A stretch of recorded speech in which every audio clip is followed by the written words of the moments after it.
In keeping in the spirit of St. Patty's Day, it's my pleasure to introduce tonight's speaker, Danny D. from El Segundo.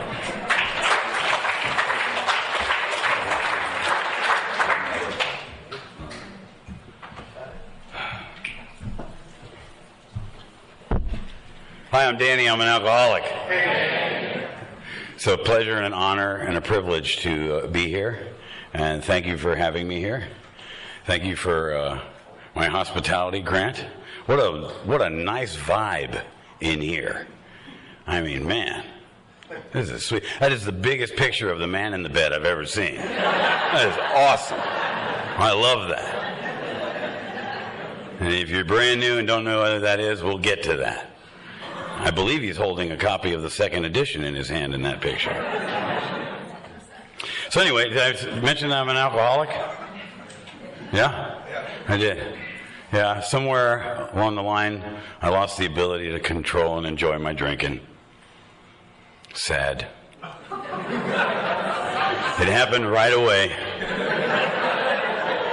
First time out. I never saw the point in trying to control your drinking. I mean, oblivion was the goal, right? Full flight from reality. Anyway, my first tool for living was out. That was my first tool. I knew that I was in the wrong Earth suit, and I was on the wrong planet, and I had nothing in common with any of you. And I wanted out. Did you guys ever see that movie, The Way, Way Back? Anybody ever see that? It's about a station wagon. And when I was a kid, we had a station wagon. The seat in the very back faced this way. Perfect, because all I ever wanted was out. I wanted out of the house, out of my room, out of this family, out of this relationship, away from you. Did you ever see that movie? Here, another reference. The Barfly. You guys ever see Barfly? Mickey Rourke, Faye Dunaway. She asked him, "Don't you hate people?" And he says, "No, but I seem to feel better when they're not around." Me too. Me too, man. Just my first dawn of memory, all I ever thought was, I have nothing in common with these people. I don't know how to talk to you. I see you being nice to each other. Don't know how to do it. And my second tool for living was violence. I'm an abused child. Extension cords, belt buckles, fists, and I was taught take it like a man. Big boys don't cry.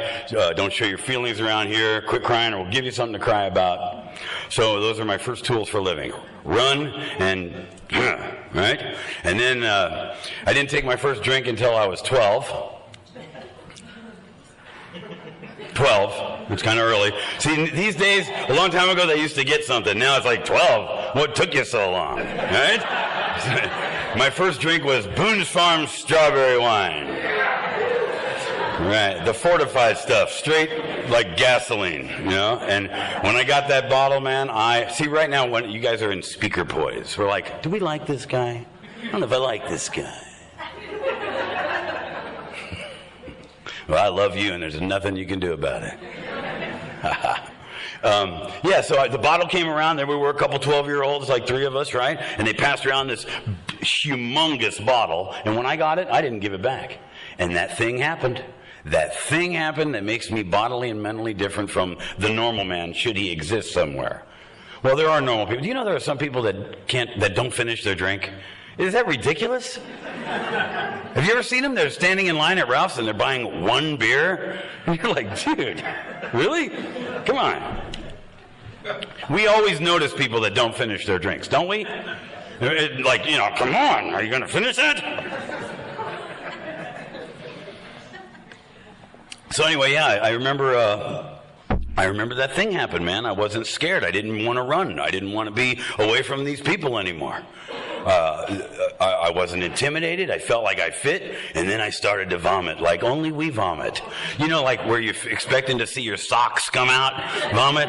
And I remember while I was holding on to this guy's car, and I was throwing up, I was thinking, if I'm not dead after this, I'm doing this again. This is what I have been looking for, man. I feel comfortable standing where I'm standing, doing what I'm doing with the people I'm doing. Finally. And then the next thing was Back when I used to smoke weed, it had seeds in it. Can you believe that? And you had to clean it out, and the person that gave me the joint didn't clean it out, and my first joint had a seed in it, popped, stuck to my forehead, burned a hole into my forehead. The same day that I'm puking up my socks, right? And I'm like, man, that was good. I want some more of that, And, this is Alcoholics Anonymous. I respect the podium, man. I got a lot of respect for the people that came before me and the podium. But I want to tell you, drugs are a part of my story, and my job up here, there's a lot of circles and triangles around here, Isn't there? Is there one on the podium? Is there a circle and a triangle here? Yes, sir. Yeah, so... I like it 20 rows back. Yes. Right. So in 1955 we adopted there's an ancient symbol, right? It's on the front of the podium. You guys have all seen it. We have them on our medallions. It's an ancient symbol for mind, body, and spirit. Therein lies the whole human being. The balance that I seek. In 1955, we adopted that, and we called it unity, service, and recovery. So the first side of the triangle is unity. So I have a job. I am employed by Alcoholics Anonymous. And my job is whenever I open my mouth in a meeting, I hope that I can instill, there's somebody sitting out there, man. I want you to know, you're sitting out there and you're new. I came here to tell you tonight that you can do this. That you can do this. And don't be fooled if you're new just because we clean up real nice. Trust me, if you could see all of us here in our last week of drinking, dude, you would know that you fit here. There are people sitting in this room next to you that have conquered cancer, lost their parents, lost their children, and they've done it all without taking a drink. And if we can do it, you can do it. And so my job up here, right, is to hopefully give you this important word, maybe. Maybe I can do this. Maybe I don't have to die. Been a pretty tough week for our crew. Pretty tough week, man. Dustin saved a guy's life that had a fentanyl patch on each arm and one in his mouth. And wasn't so lucky for the girl that drove the van in his treatment center. She overdosed, 25 years old, with a 6-month-old baby. And I love that you read my favorite page in the big book, page 132. We absolutely insist on enjoying life. I am all about it. I am all about having fun, but I never forget where I came from and who I am. I don't want to be that man in the bed. Do you notice he still has 3/4 of a bottle? I noticed that. You guys notice that? First thing I noticed. They're like, boy, they better take that bottle with him. He's got a little weight, but he's going to need it, So I don't forget who I am and what I am. And I know that as long as I keep being the guys that's Dr. Bob and Bill W. visiting Bill D right there, alcoholic number 3. And if I keep continuing to visit that man in the bed, I will never be the man in the bed. So, anyway, now I'm 14 years old and I'm in San Antonio, Texas. My father was a colonel in the Air Force. He was the head of the Inspector General's office. I'm the middle child, and I'm running amok in Texas. I'm going to be John Bonham. My dream is not to be a convict, a loser, and someone walking around with an impending sense of doom. That is not my goal. My goal is to be either a jet pilot or the greatest drummer in the world. However, I found Southern Comfort, improperly named, because whenever I drank it, no one was ever comfortable, especially me. And so I really learned how to start drinking then. Then I found some other things. Oh, yeah, I forgot. I was talking about unity. I know I jump around a little bit, and that's just the way it is. God's in charge up here. Maybe you can't relate. We have this thing. It's called alcoholism. And the greater aspect of my disease is the beast, is the obsession of the mind. And coupled with that, it looks for ways out instead of the way in. You're new, you've probably heard things like, stay in the middle, look for the similarities, not the differences. Well, my brain is designed to look for exactly I will walk into a meeting and I will know where the speaker sits, and I'll see him sitting there in his sweater vest and know that he has nothing in common with me. Because it's called contempt prior to investigation. That's what I do. My brain does that. So I need to find the way in. So maybe you don't have anything in common with a stockbroker from New York in 1935. Maybe you've looked at that book and you thought, I don't remember drinking that much. In the doctor's opinion, it says, and this is my interpretation of this, it says that we feel as alcoholics, and I'm paraphrasing, that we need to abstain from alcohol in all forms. And I'm sure when they wrote that they meant whiskey, beer, aftershave, but this is 2016. They're also now talking about, where's you tweakers at? Where you guys at? Oh yeah, taking stuff apart that ain't even broken. I know. The girls are a size none. Right? Where's it? Here you go. The biggest one. The biggest problem. Where's the opiates? Where are you guys? Look at, this is what's killing us. Right? How about the Rastafarians, 420, the smokable alcohol, right? Right? And then you got the Zanzibars and who likes the Klonopins and the Valium, right? And all of this. Let me tell you, if you read this book and you think you can't relate, you do whatever you need to do to find your way in, man. Find your way in. Every time you see something in there, you know what? All I want to do is look for things that says me too. So I get a highlighter and I start at the doctor's opinion and I start thinking, yeah, I like that. I like this. And I look for a way in because the head wants to take me out. The head wants me out of here. So I invite you in. If your thing is smokable alcohol, injectable alcohol, snortable alcohol, it's all anti-Danny medication. That's all it is. It's all designed to take me out of right here, right now. And that's what alcohol and drugs did. It robbed me of now. And Alcoholics Anonymous has given me back now. Because now is the only place that I can be. Now is the only time that I can love you. Now is the only time that I can be your friend. Right here, right now. And I want to tell you that if you'd have told me that I would be standing in a room telling a bunch of people that I never met that I loved you, I would have told you you're out of your mind, and I would probably invite you to a fist fight. Because that's what I came here with. I came here with no tools for living, anchored to no one, no moral compass. This thing goes so far past not drinking and using, it's ridiculous. Because it ain't about stopping. We've all stopped. It's about staying stopped. How do I stay stopped? Second side of the triangle. Recovery. It's then 12 steps. Recoveries of the mind. But onward with my sad story.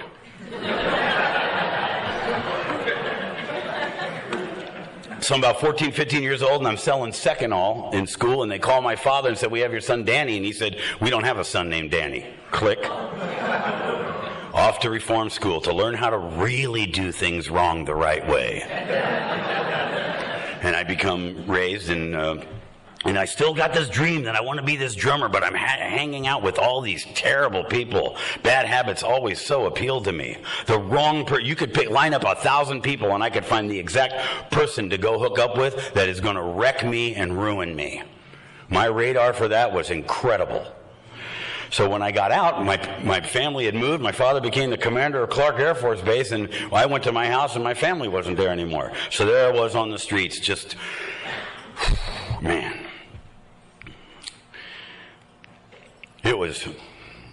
It was beyond humiliating what I did. But then I got a phone call that I had a chance to become the drummer for Rod Stewart. Are there any liars in the room? Now, I used to lie so much, I have fond memories of things that never even happened to me. So I'm putting my drums on a Greyhound bus, and I'm going to come out and play drums for Rod Stewart. I told so many people that I played drums for Rod Stewart. To this day, when I hear Hot Legs on the radio, I admire my drumming. I never played drums for Rod Stewart. I didn't even make it to the audition. That's what we do. That's what we do. We wait and we scratch and we try so hard, and when that day finally comes that could change our life, we ruin it if we even make it there. That's what we do. Page 82, may I?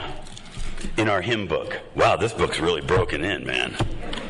Every once in a while, if you ever want to remember, and there's a lot of people in here, you'll hear a little stuff. You guys go to book study? Who's got a book study? My home group is Just the Black Print in Sherman Oaks, the greatest Alcoholics Anonymous meeting in the world. That's what you're supposed to say about your home group. Your sponsor is the greatest sponsor that ever lived, right? You ever hear, when they get to 2 wives, people say, I never read that. I wasn't a wife. 2 wives? the Al-Anon, thank you for being here. God bless you. Thank God for you. I call that chapter to anyone that ever tried to love me. If you want to know what it was like living with you as a practicing alcoholic, read that. That's what it was like. So every once in a while when I need to get right-sized and remember the living amends that I owe, I turn to page 82. And I was talking about beyond humiliating in my life. This was what my life was like. The alcoholic is like a tornado, roaring his way through the lives of others. Hearts are broken. Sweet relationships are dead. Affections have been uprooted. Selfish and inconsiderate habits have kept the home in turmoil. Yep. How did they know? How did they know when they wrote this, said that one? How did they know? So I came out here, a long time ago, and my drums went to the pawn shop, and I really learned how to drink, and I hooked up with this woman that taught me how to drink 2/5 of Gilby's gin before breakfast. And 3 years after we got married, she was killed in a bike accident from a drunk driver. And I was really just an animal. I was an animal. And then I ended up right back where I started. I ended up 22 years old, living in Civic Center Park in San Francisco, holes in all my teeth, in the front of my teeth, mats in my hair, wearing everything I owned. The best thing I could do to get drunk was either I would go to a liquor store and wait for the guy to turn his back and run in and get a bottle of Night Train or MD 2020, back to more wine with no grapes involved.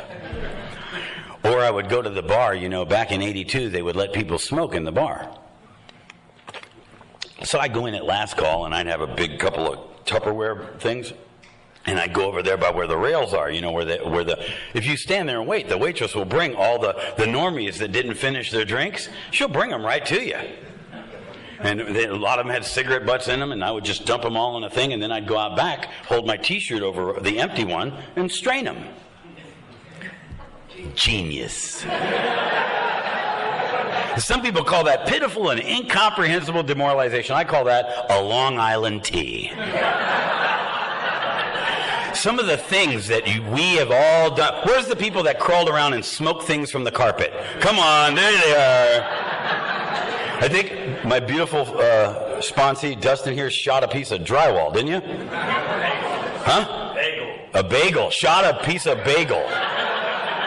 Dude, that guy, the lengths we do. But isn't it funny? All the sponsors in the room, raise your hand. Where are you at? Sponsor. Boy, there's some. You want comedy. You don't even need cable. All you have to do is sponsor. It's amazing, man. You know what I mean? I heard a ninth step recently from this guy, and he was kind of bragging about how he owed this money because he stole this flat screen TV. He went up 9 floors to steal this flat screen TV. He tied sheets around it to climb down the fire escape with one hand. But when I asked him to get to the 7 a.m. meeting, he's like, dude. It's amazing what we're willing to do to shoot a bagel, right?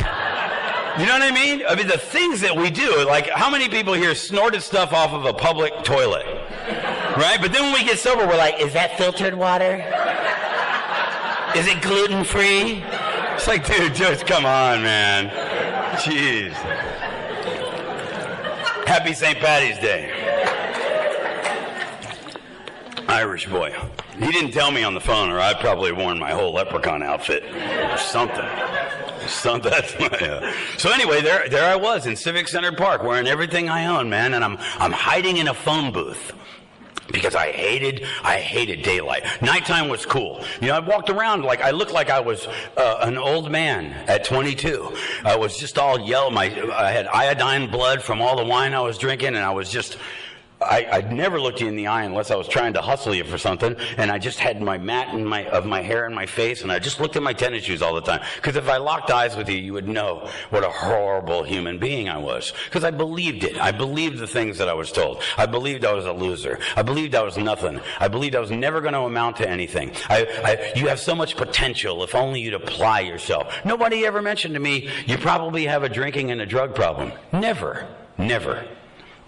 So I'm hiding in this. Yes, young people, we had a thing called phone booths. I was hiding in there from the people, right? Because it was daytime. And there was a sticker in there. It said, you got a drinking problem? Call 1-800-Alcoholics Anonymous.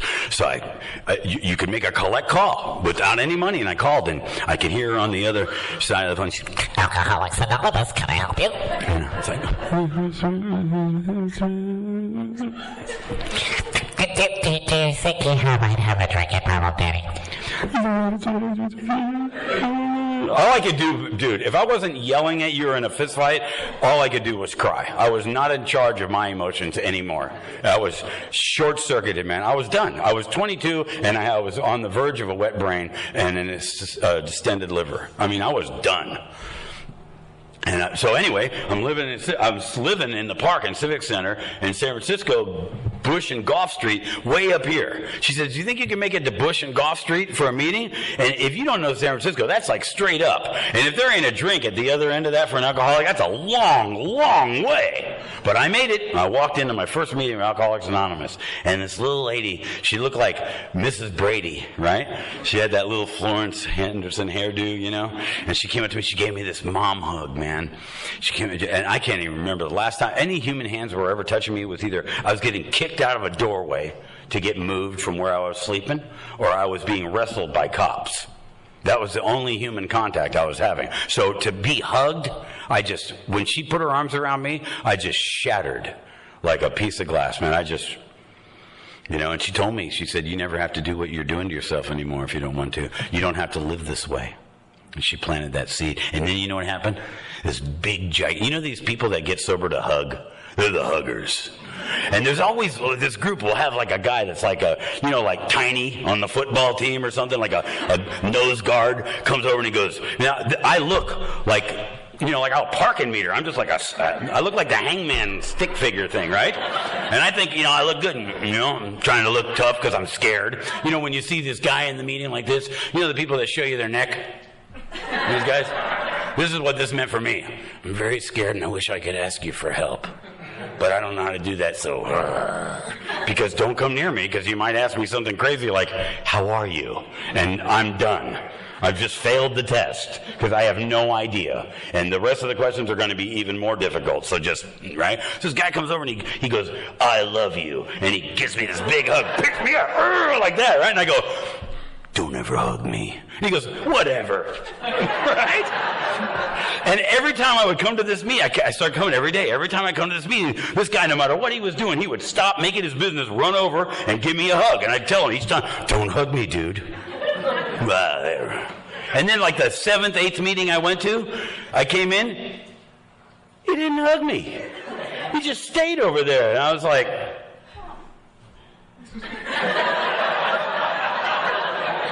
I got used to it. I started liking it.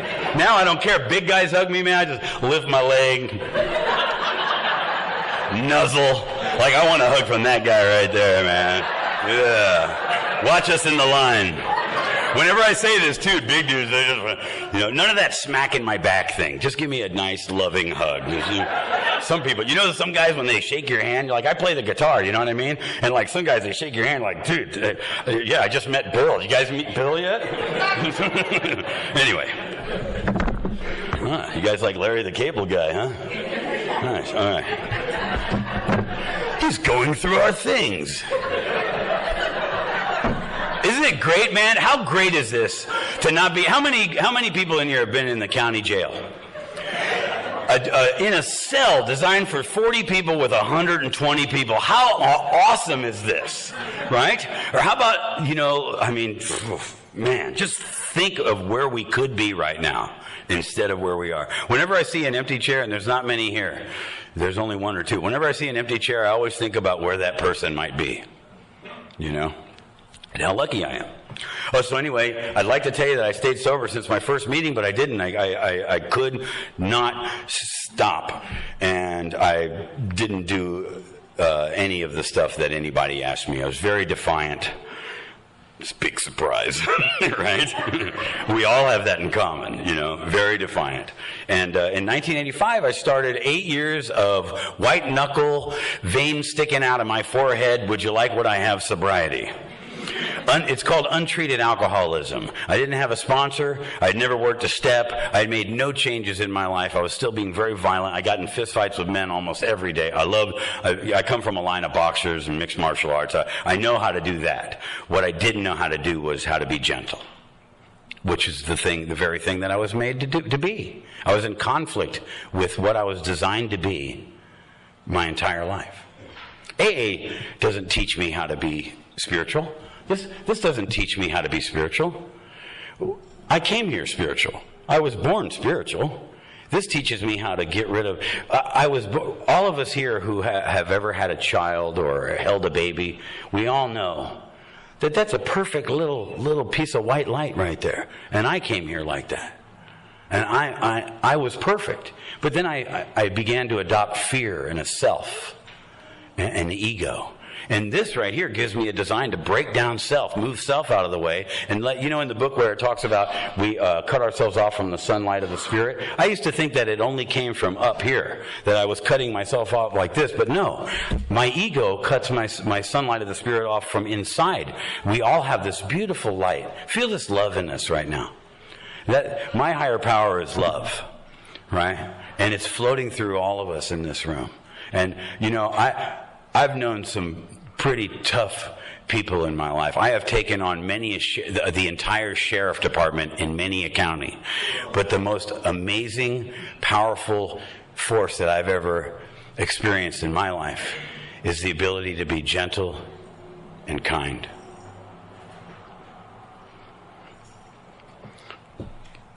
And it's a miracle that I've got to feel that. It's a miracle. So, you know, when you're new, everything's a miracle in AA. Table's a miracle, coffee's a miracle, cup's a miracle, miracle, miracle, miracle. Okay, so, on my 8th birthday of that terrible untreated alcoholism, I went to a meeting, I parked my Harley Davidson in the doorway, and I walked up and I took a medallion and I told the whole meeting, AA doesn't work. I said some very terrible things. I was very embarrassing. I was very disrespectful. And I went out that night and I stayed out for 15 years. And everything that could possibly happen to me happened to me, other than dying. Prison, mental institutions, shattered both my heel bones. I mean, just on and on. That was just a night. That's what that night was. You know? And every day I wanted to stop drinking. Every day, I begged whatever was up there, please let me not drink today. And I could not drink.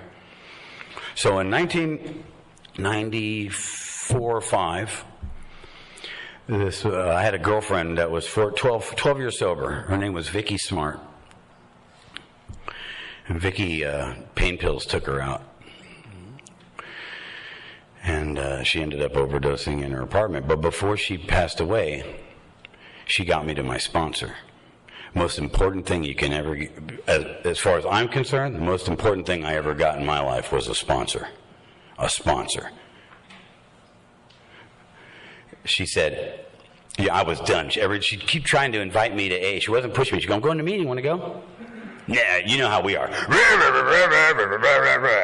That stuff don't work. Unfortunately, I was judging a society by some of their poor representatives. Every society has got... When we come here with a problem with religion, we've probably been judging that whole religion by a couple of poor representatives we've met from that religion. Or when people hear about Alcoholics Anonymous out there, they've talked to some people that never worked or applied these principles, never tried to trust God, clean house, and help others, never did this thing, went out there, told them it didn't work, and then they tell people, yeah, I had an uncle in AA, it don't work. How would they know? They don't know. So Vicky said, you know what? You can stay living in my house if you want. You can keep on drinking if you want to. I'll cook for you. You can sleep in my bed if you go to one more meeting. Well, I'm not dumb.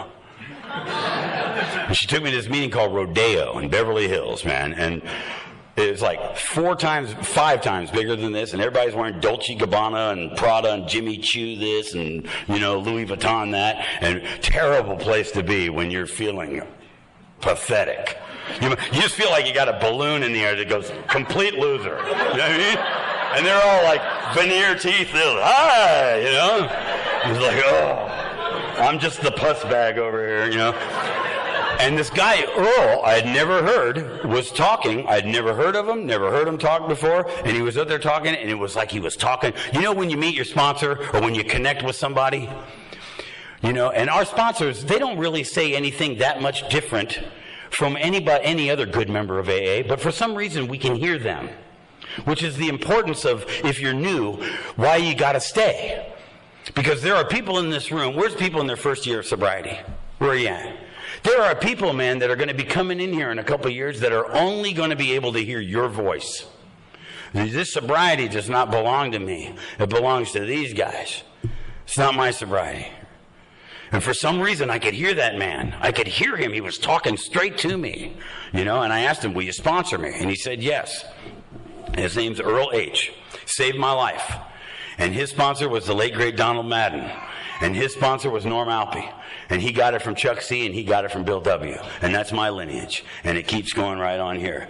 And we're like, you know, we don't give our opinion of AA. We're taught it from here. We're like these, you know, like the Native Americans that learn that, like there are some peoples in the world that have no written language. And they depend on telling stories by, okay, you are now the storyteller of the tribe.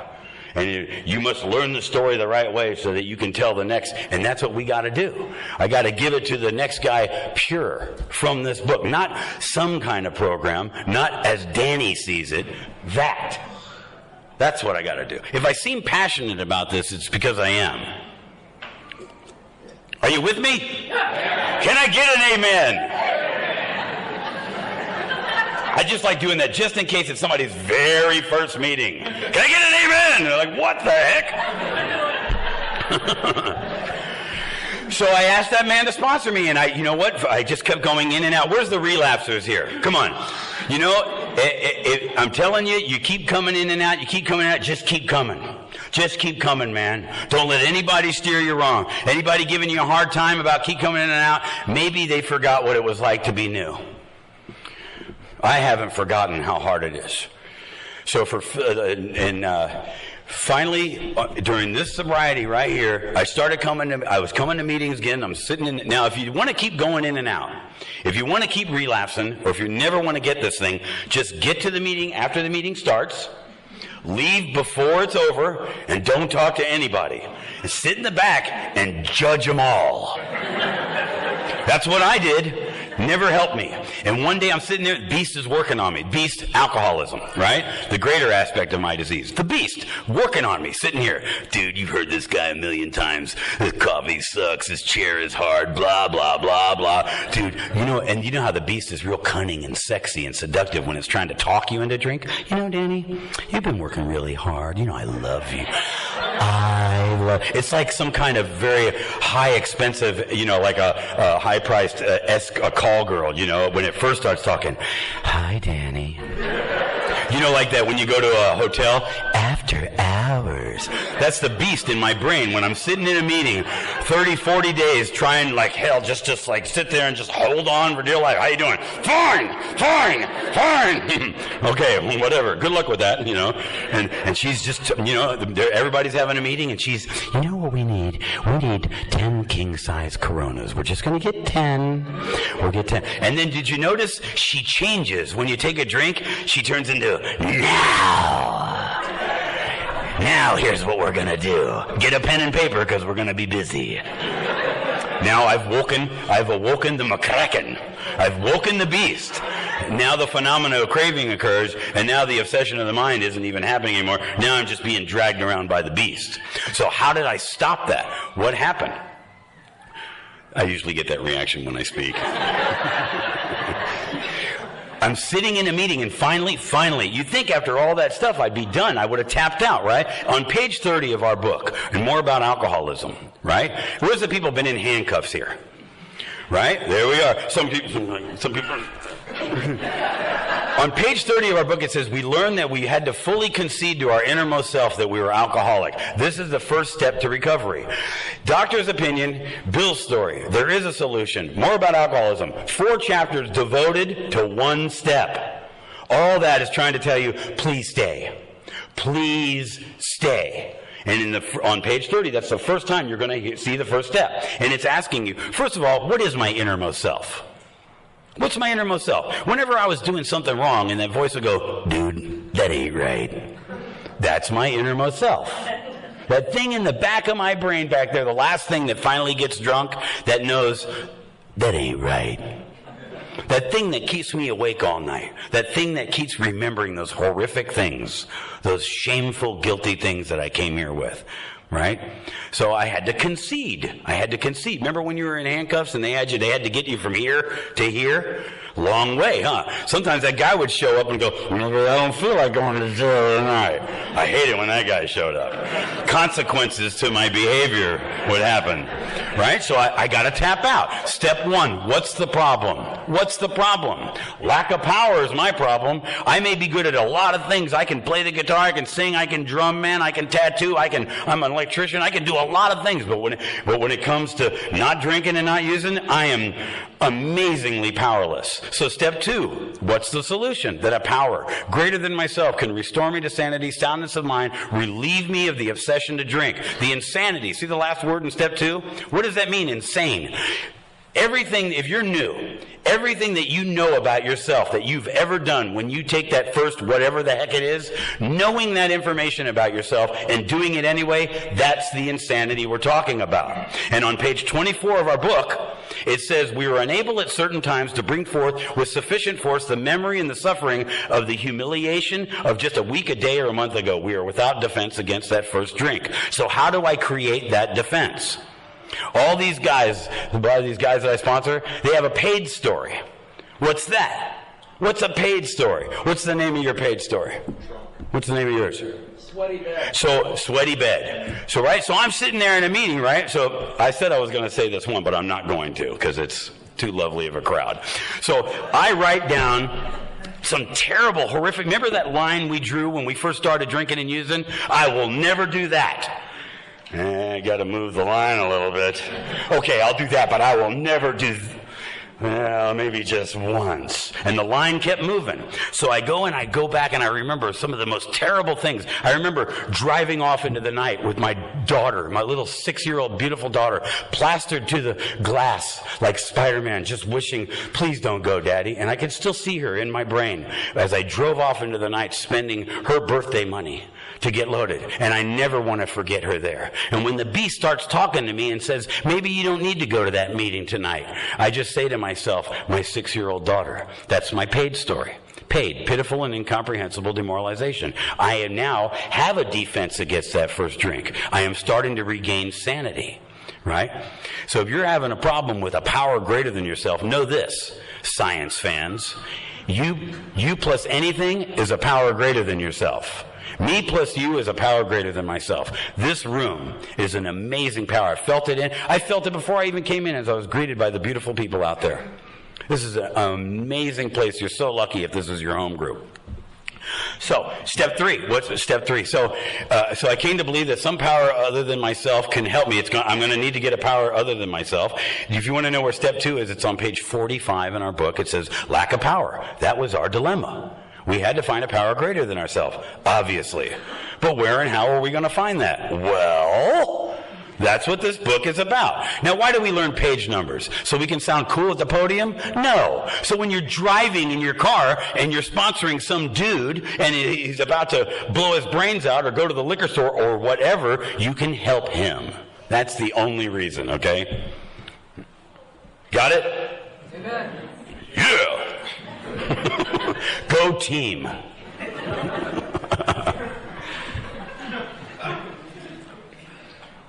So I came to believe that this power, my first higher power was, I believed that Earl believed. I'd sit in a meeting and I knew he was my only anchor. He was the only person I trusted on the face of this planet. And I would sit next to him in my home group, man. Imagine this meeting, you guys facing that way and you guys facing that way. It was so difficult. Especially as a man, looking people in the eye, especially another man. Like, if you looked at me too long, man, I was like, we were going to have a problem. It was pathetic. Always living at the mercy of fools. You know, so you know how I would work so hard for my peace and my serenity, and so easy to give it away. One person can cut me off on the road and I can give up all that serenity. No, you can have the entire freeway. Have it. Enjoy yourself. I never thought that I could just move over one lane. I thought I always had to follow him home for 20 miles, pull him out of his car, and beat him. I didn't know that there was another way. Who knew? You know what I mean? I mean, when we get to the fourth step and we get to the eighth and ninth step, and then we find out that we have, I know I'm jumping around. We find that we have three choices, right? Somebody does something to me that I don't like, and I have the choice of either do I owe him an amends, so I make an amends. If I don't owe him an amends, I can either stay sick and be miserable, or the last thing that never occurred to me, forgive him. What? What? Forgive him. I can do that? How do you do that? It was like, you might as well told me to speak Latin. Forgive? I'm not ever forgiving you. Ever.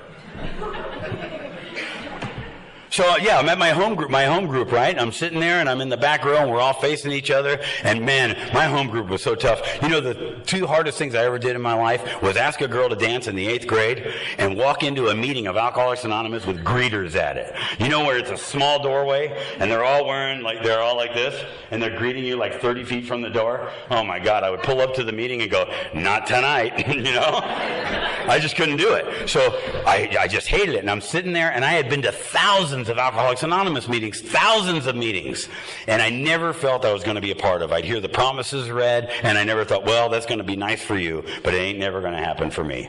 I'm never going to get this. And one night I'm sitting in my home group, and they knew, you know when you go to you guys got participation meetings around here, right? And you know there's like that one person that people know better, don't call on that one person, and when somebody doesn't know any better and they call on that person, the whole room goes, I was the guy. I was known as that angry guy that Earl sponsors. But one night, the leader didn't know any better, and she called on me. And she said, would you like to share? And I said, can I say whatever I want? And Earl goes, go ahead. And I told the whole meeting, I said, I think you're a bunch of liars. And if I was on fire, not one of you here would even pee on me. And this girl, it's like 2 rows behind me, she'd go, I'd pee on you, Danny. And that's what happened. The whole room laughed. But you know, most importantly, guess who else laughed? For the first time in my life, I laughed at myself. That chip on my shoulder that I've been carrying around. I came to Alcoholics Anonymous with, I really needed to let go. I really, absolutely, literally needed to let go. The only way, the first time I could ever get a grip is when I let go. I like that one. And that chip fell off my shoulder. And right then, that moment, I knew I want to be in AA.